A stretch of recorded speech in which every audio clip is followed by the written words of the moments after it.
इकडे छत्रपती संभाजीनगर मधील पैठणच्या जायकवाडी धरणामधून कालपासून तब्बल 2 लाख क्युसेकपेक्षा अधिक पाण्याचा विसर्ग सुरू आहे।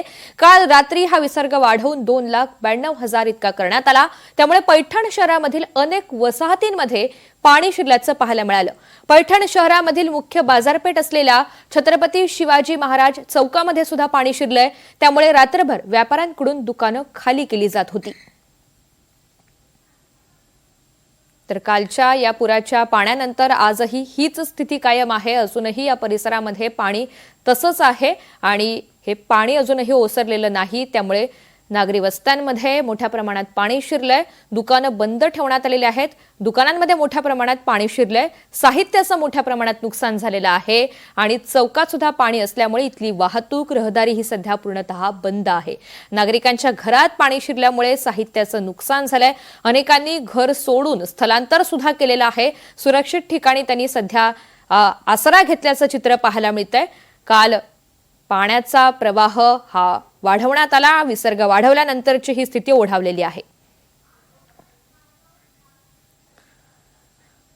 तिकडे पैठणच्या मायगावमध्ये संसार अक्षरशः रस्त्यावर आलेले आहेत। जनावरं, शेळी, मेंढी, बैलगाडी हे रस्त्यावर असल्याचं चित्र आहे। जायकवाडी धरणामधून केलेल्या पाण्याच्या विसर्गामुळे गोदावरी नदीला मोठा पूर आलाय आणि या महापुरामुळे नदीकाठच्या गावांना जबरदस्त फटका बसलाय। अनेक कुटुंब बेघर झालेले आहेत। अनेकांनी रात्र जागून काढलेली आहे आणि आपला संसार रस्त्यावर मांडलेला आहे। अधिकची माहिती जाणून घेऊयात। मोहसिन शेख आपल्यासोबत आहेत। मोहसिन, पैठणमधली आजची नेमकी स्थिती कशी आहे? ऋतुजा, नक्कीच जायकवाडी धरणाचा विसर्ग कमी केला आहे। मात्र रात्री जो 3 लाखाचा विसर्ग केला होता त्यामुळे अनेक गावं पाण्याखाली गेली। मी सध्या मायगाव जवळ आहे आणि पूर्ण गाव पाण्याखाली गेले आणि त्या गावकऱ्यांना स्थलांतरित रात्रीपासून करण्यात येत आहे।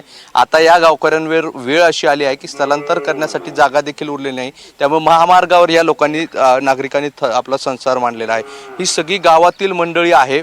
रात्रीपासून ह्या आपले जनावरं असतील, लेकरं असतील किंवा अंगावरचे कपडे असतील, हे सगळे घेऊन अशा पद्धतीने ट्रॅक्टर असतील, या छोट्या मोठ्या ट्रॅक्टरला ताटपत्री बांधून घर बांधलेलं आहे। ताटपुत्र रस्त्यावर या महामार्गावरच आपलं घर बांधून या ठिकाणी संसार थाटला आहे। काही महिला आहे, त्यांच्याशी आपण बोलणार।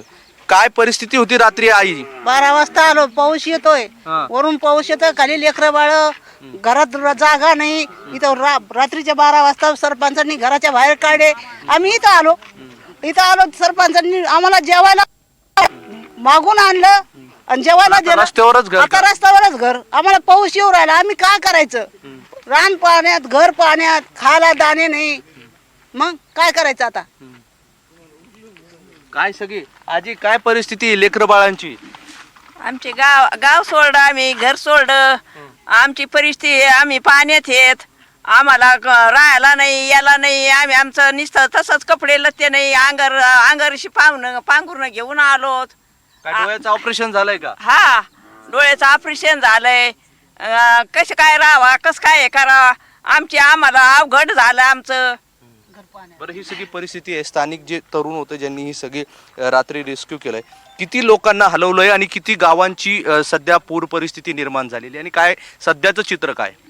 सध्या आमच्या जे मायगाव जे गाव आहे ते पूर्ण पुराचा वेढा त्या गावाला चारी बाजूनी पडलेला आहे। म्हणजे आता गावात जाणारा कोणताही रस्ता चालू नाही, सगळ्या रस्त्यावर फुल पाणी आहे। मग या आमच्या पुढं रात्रीच्याला खूप मोठं आव्हान होतं की गावकऱ्यांची मानसिकता नव्हती गावाच्या बाहेर पडायची, कारण अचानक सगळी परिस्थिती निर्माण झाल्यामुळे प्रशासन आणि आमची ग्रामपंचायत यांची खूप धावपळ उडाली। व रात्री जवळपास किती लोकांना रेस्क्यू केलंय? गावात किती लोकसंख्या आहे? गावाची 1,500 लोकसंख्या आहे। संपूर्ण 1,500 लोक आम्ही बाहेर काढले रात्री। ही सगळी ऋतुजा परिस्थिती मी थोडं दाखवतो।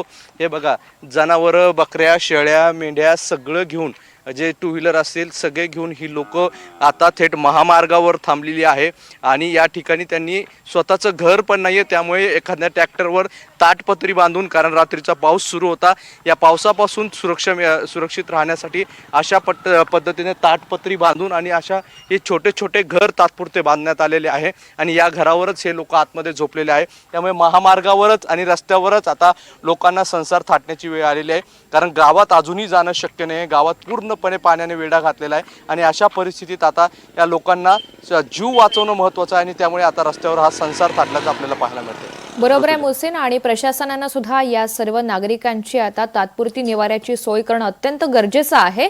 धन्यवाद सविस्तर माहितीसाठी.